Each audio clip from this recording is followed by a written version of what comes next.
Hello everyone, સ્વાગત છે આપ સૌનું ટાર્ગેટ જીપીએસસી યુટ્યુબ ચેનલમાં. હું હર્ષલ જૈન સર આપનું સ્વાગત કરું છું. મિત્રો, જો આપ લોકો સીસી, તલાટી, એસટીએ અને અન્ય ગુજરાત સરકારી પરીક્ષાની તૈયારી કરી રહ્યા છો, આપણું આ 6:30 વાગ્યાનું સેશન તમારી આવનારી પરીક્ષા માટે વેરી વેરી મોસ્ટ ઇમ્પોર્ટન્ટ છે. તો ખાસ રોજ સાંજે 6:30 વાગે જોડાજો, તમારા માટે ખૂબ હેલ્પફુલ રહેશે. લાસ્ટ સેશનમાં આપણે નાગરિકતા છે એના અનુચ્છેદની વાત કરી ગયા હતા. હવે આપણે આજે વાત કરવાના છીએ નાગરિકતા કઈ રીતે પ્રાપ્ત થાય અને નાગરિકતા કઈ રીતે રદ થાય અને બેવડી નાગરિકતા, આ 3 ટોપિકની ચર્ચા કરવી છે. તો ચલો શરૂઆત કરીએ. ભગવાનના દર્શન કરી લઈએ અને પછી સ્ટાર્ટ કરીએ. અમારો ટીચિંગ એક્સપિરિયન્સ છે, જો તમે લોકો અહીંયા ચેકઆઉટ કરી શકો છો. ખાસ મને 7 વર્ષ કરતા વધુ ટીચિંગ એક્સપિરિયન્સ હિસ્ટ્રી મેથેમેટિક્સમાં, 6.5 વર્ષ કરતા વધુ teaching experience reasoning, constitution, art and culture of ગુજરાતમાં છે. નીચે આપેલી આ એક્ઝામિનેશનમાં પોતે ક્લિયર કરેલી છે. સાથે સરળ પાઠશાલા એપ્લિકેશન અમારી ડાઉનલોડ કરો, જ્યાં તમને ભાઈ પેઇડ કોર્સ, પેઇડ ટેસ્ટ બધું ફ્રીમાં હાલ મળી રહ્યું છે. ભરપૂર તમે લાભ લો. ફેનકોલ એપ્લિકેશન છે, એને ડાઉનલોડ કરો, જ્યાં તમને હું લાઈવ ડાઉટ સોર્ટ આઉટ તમારા કરાવું છું. દરેક વિદ્યાર્થીને અમે કરાવડાવ્યા છે અહીંયા ફ્રી ઓફ કોસ્ટ, કોઈ ચાર્જ નથી લીધા આપણે. તો લિંક ડિસ્ક્રિપ્શન બોક્સમાં આપી છે ટેલિગ્રામ ચેનલની, ફેનકોલ એપ્લિકેશનની, સરળ પાઠશાલા એપ્લિકેશનની. હમણાં જ ડાઉનલોડ કરો. યુટ્યુબ ઉપર ડેલી સાંજે 6:30 વાગે ભાઈ તમારી માટે મોક ટેસ્ટ કે થિયરી આવશે. ભારતનું બંધારણ છે એની અંદર આવશે, હિસ્ટ્રી ઓફ ઇન્ડિયા આવશે, અધર સબ્જેક્ટ છે તે પણ આપણે સ્ટાર્ટ કરવાના છે. ઓકે, નાગરિકતા ટોપિકની આપણે ચર્ચા કરી ગયા હતા અનુચ્છેદ 11 સુધી. હવે આપણે નાગરિકત્વ પ્રાપ્ત કરવાની રીત જોવાની છે. તો નાગરિકત્વ પ્રાપ્ત કરવાની ટોટલ છે તે 5 રીતો છે. કેટલી ભાઈ? 5 રીતો તમને ખબર હોવી જોઈએ. તો કઈ કઈ 5 રીત છે ભાઈ? તો યાદ રાખજો, એક તો જન્મથી નાગરિકતા મળે. આપણા માતા પિતા હોય ભારતની અંદર અને જો આપણો જન્મ થયો હોય તો ડેફિનેટલી આપણને ભારતની નાગરિકતા મળી જાય છે. નાગરિકતા અધિનિયમ 1955 ની કલમ 3 છે. વંશના આધારે, તો વંશના આધારે પણ નાગરિકતા અધિનિયમ 1955 ની કલમ 4 મુજબ આપણને નાગરિકતા મળે છે. ઇન્ફોગ્રાફિક તમે ચેકઆઉટ કરો, જેમ કે તમારા દાદા દાદી છે, બરાબર, અહીંયા નાના નાની છે, તમારા પિતા, તમારા માતા, આ પોતે હોત તો તમને પણ ભારતીય નાગરિકતા મળે. એવી જ રીતે જન્મ થયો ને આપણે નાગરિકતા મળી જાય. તો આ ઇન્ફોગ્રાફિક છે, જે તમે અહીંયા ચેકઆઉટ કરી શકો છો. નોંધણી દ્વારા, બરાબર, નોંધણી દ્વારા નાગરિકતા અધિનિયમ 1955 ની કલમ 5 મુજબ આપણને નાગરિકતા મળી જાય છે. પ્રાકૃતિક રૂપથી દેશીકરણ દ્વારા નાગરિકતા અધિનિયમની કલમ 6 મુજબ મળી જાય છે. ઇન્ફોગ્રાફિક જુઓ. ભારતીય મૂળના વ્યક્તિ કે ભારતીય નાગરિક સાથે લગ્ન કરનાર વ્યક્તિ નોંધણી દ્વારા નાગરિકતાની અરજી કરી શકે. ભારતમાં લાંબા સમય સુધી, that is 12 વર્ષ સુધી વસવાટ કરનાર વિદેશી નાગરિક ચોક્કસ શરતો પૂરી કરીને દેશીકરણ દ્વારા નાગરિકતા મેળવે છે. સરસ પોઈન્ટ છે. અર્જિત ક્ષેત્ર દ્વારા, બરાબર, નવા પ્રદેશના જોડાણથી નાગરિકતા અધિનિયમ 1955 ની કલમ 7A મુજબ નાગરિકત્વ છે તે પ્રાપ્ત થતું હોય છે.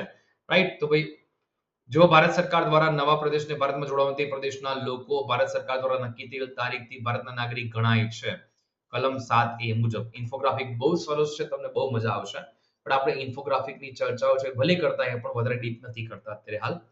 ભારતીય નાગરિકત્વની સમાપ્તિ કઈ રીતે થાય? એક તો ભાઈ કે હું ભારતનો નાગરિક હવે નથી રહેવા માંગતો, એટલે સ્વયં ત્યાગ કરી કાઢે, વિદેશની નાગરિકતા છે લઈ લે, સ્વેચ્છાએ લઈ આવ્યો. આમાં કોઈ છે તેને ફોર્સ ન કરે, અથવા એવું નથી કે એને ભારતની નાગરિકતા નથી જોતી, બટ એ ભાઈ કે છે કે ના ભાઈ મારે તો હવે ભારતની નાગરિકતા નથી જોતી, હું બીજા દેશની નાગરિકતા સ્વીકાર કરી કાઢીશ હવે.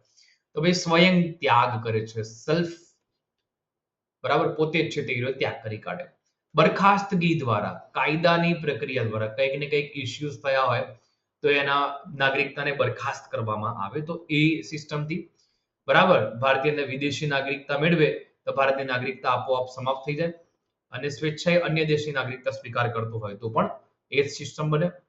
સરકારી આદેશ દ્વારા વંચિત કરવું, મતલબ કે જો ભારત દેશની જે વાત છે, ભારત દેશના બંધારણનો અનાદર કરવું, બરાબર, દુશ્મન દોસ્ત સાથે હાથ મિલાવી દેવો, છેતરપિંડી કરવી, આ બધી સિસ્ટમ જ્યારે થાય ત્યારે ભાઈ સરકારી આદેશ દ્વારા નાગરિકતા છે તે સમાપ્ત કરી દેવામાં આવતી હોય છે. તો ત્રણ ટાઈપથી તો નાગરિકતાની સમાપ્તિ થાય અને 5 ટાઈપથી નાગરિકતા મેળવાય. એ તમે આંકડો યાદ રાખજો, આંકડો ઇમ્પોર્ટન્ટ છે.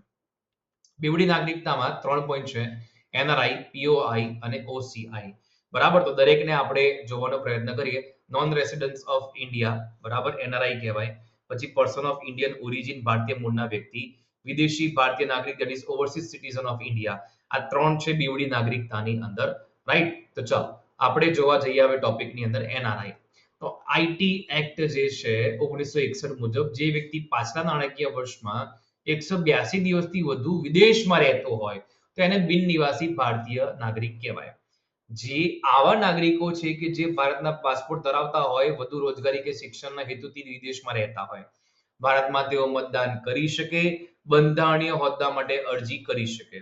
9 જાન્યુઆરી 1915 ના દિવસે ગાંધીજી દક્ષિણ આફ્રિકાથી ભારત આવ્યા હતા, તો એ યાદમાં ભાઈ પ્રવાસી ભારતીય દિન તરીકે ઉજવવામાં આવે છે. બરાબર, તમે ધ્યાનમાં રાખજો. અને 2003 છે ત્યાંથી પહેલો પ્રવાસી ભારતીય દિવસ ઉજવવામાં આવે નવી દિલ્હી ખાતે. 13મો પ્રવાસી ભારતીય દિવસ ગુજરાતમાં ગાંધીનગરમાં 2015માં ઉજવાયો. 2018માં પ્રથમવાર ભારતની બહાર સિંગાપુરમાં ઉજવણી કરી અને 2019માં ઉજવણી વારાણસી ખાતે કરી. તમારી માટે પ્રશ્ન છે 2026 ની ઉજવણી ક્યારે થઈ, 2025 ની ઉજવણી ક્યારે થઈ? કોમેન્ટ બોક્સમાં કોમેન્ટ કરજો, હું તમને એના જવાબ કોમેન્ટમાં આપી દઈશ. Okay. OCI, overseas citizen of India, અપ્રવાસી ભારતીયની શરૂઆત 2005 થી કરવામાં આવી અને દ્વિનાગરિકતા પણ કહેવાય, પરંતુ ભારતના બંધારણના અનુચ્છેદ 9 દ્વિનાગરિકતા પ્રદાન કરતું નથી. 15 ઓગસ્ટ 1947 પછીથી લોકો ભારતમાં જોડાયા હતા, તેમને ઓસીઆઈ કરી આપવામાં આવ્યા હતા, જેમાં અનિશ્ચિત સમય માટે ભારતમાં આવવા માટે પોલીસ તપાસની જરૂર પડતી નથી. 2010 થી 11 દેશને જ ખાલી માન્યતા છે, પાકિસ્તાન, બાંગ્લાદેશ સિવાયના દેશો 11. બરાબર, લગભગ 110 દેશ છે. હું તમને આ એક્ઝેક્ટ આંકડો આપી દઈશ કેટલા દેશ છે તે રહ્યો, કદાચ આમાં મિસ્ટેક લાગે છે, તેમ છતાં તમે ચેકઆઉટ કરી દેજો. આ એનો સરસ મજાનો છે, આખું પોઈન્ટ ઓફ વ્યૂ છે. હવે ભારતીય મૂળના લોકો, that is person of Indian origin. 1935 ના કાયદા મુજબ જે ભારતીય કે જેમની 4 પેઢીઓ ભારત સાથે જોડાયેલી છે તેને પર્સન ઓફ ઇન્ડિયન ઓરિજિન કહેવાય. 4 પેઢીઓ, 15 વર્ષ આ માન્ય રહેતું હતું આ કાર્ડ. પીઓઆઈ કાર્ડ ધારકને ભારતની મુલાકાત માટે અલગથી વિઝાની જરૂર નથી. 2015 થી પીઓઆઈ ને ઓસીઆઈ ની અંદર છે તે ભેળવી દેવામાં આવ્યો છે. રાઈટ? તો ભાઈ એનઆરઆઈ છે, આપણે વાત કરી ગયા પીઓઆઈ ની, આપણે વાત કરી ગયા ઓસીઆઈ ની. ભારતીય નાગરિકતા કેટલા પ્રકારે આપણે મેળવી શકીએ? તો ભારતીય નાગરિકતા આપણે 5 પ્રકારે મેળવી શકીએ. ભારતીય નાગરિકતા છે કઈ રીતે રદ થાય? તો 3 પ્રકારથી ભારતીય નાગરિકતા રદ થાય. બરાબર? યસ. આઈટી એક્ટ મુજબ છે તે એનઆરઆઈ નો શું જે હોય, બરાબર, કોને એનઆરઆઈ તમે કહી શકો? તો આઈટી એક્ટ 1961 મુજબ જે વ્યક્તિ પાછલા નાણાકીય વર્ષમાં 182 દિવસથી વધુ વિદેશમાં રહ્યો હોય તો એને આપણે બિન નિવાસી ભારતીય કહીશું. ખાસ એનઆરઆઈ ના પ્રશ્નો વધારે પૂછશે આપણને, ધ્યાનમાં રાખજો, મોસ્ટ ઇમ્પોર્ટન્ટ છે. તમારે એનઆરઆઈ ના પ્રશ્નો ખાસ પાકા કરી લેવાના છે. ઓકે. યસ. એવા ભારતીય નાગરિક જે ભારતના પાસપોર્ટ ધરાવતા હોય અને વધુ રોજગારી શિક્ષણના હેતુ વિદેશ ગયા હોય, ભારતની અંદર મતદાન કરી શકે, બંધારણીય હોદ્દા માટે અરજી કરી શકે. આ પોઈન્ટ મોસ્ટ ઇમ્પોર્ટન્ટ છે એનઆરઆઈ નો. બરાબર, આ પોઈન્ટ મોસ્ટ ઇમ્પોર્ટન્ટ છે, ધ્યાનમાં રાખજો. રાઈટ? અને ગાંધીજી તમને ખબર છે દક્ષિણ આફ્રિકાથી ભારત આવ્યા હતા 9 જાન્યુઆરી 1915 ના રોજ. આ દિવસને પ્રવાસી ભારતીય દિવસ તરીકે ઉજવવાનું ચાલુ કર્યું. 2003 થી શરૂઆત કરવામાં આવી. અલગ અલગ રીતે છે તે ઉજવણી કરવામાં આવે છે. ઓકે. તો આઈ હોપ તમને બધાને બધું ક્લિયર હશે. નાગરિકતા ટોપિક આપણો અહીંયા આજે પૂર્ણ કરીએ છીએ. 2 જ સેશનમાં મેં તમને આખું નાગરિકતા પ્રોપર રીતે સમજાવી કાઢ્યું. વધારે ડેપ્થમાં નથી જવાનું કારણ કે આપણે સિંગલ ક્વેશ્ચન તૈયાર કરવાના છે માટે. તો વધુમાં વધુ મિત્રો સુધી શેર કરો. આપણી YouTube ચેનલ સબસ્ક્રાઇબ નથી કરી તો સબસ્ક્રાઇબ કરી લો. મળીએ છે નેક્સ્ટ ક્લાસમાં. જય હિન્દ, જય ભારત, જય ગરવી ગુજરાત, જય શ્રી શ્યામ, ખાટુ શ્યામ બાબાની જય હો. Thank you for watching this video. Subscribe, share and like.